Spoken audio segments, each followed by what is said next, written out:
ওগো মালিক,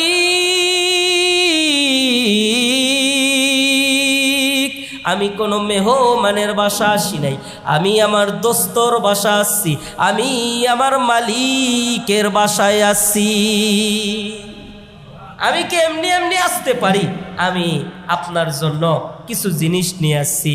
আমিও মেহমান হিসাবে, যেমন দুনিয়ার মধ্যে এক মেহমানের বাসা আর এক মেহমান গেলে ফলমূল নিয়ে যায়, মিষ্টি নিয়ে যায়, আমি নিয়ে আসছি আত্তাহিয়াতু লিল্লাহি ওয়াসসালাওয়াতু ওয়াত-তাইয়্যিবাত।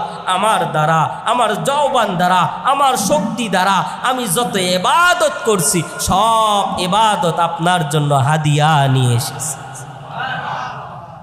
আমার আল্লাহ বলে, আসসালামু আলাইকা আইয়ুহান নাবিয়্যু ওয়া রাহমাতুল্লাহি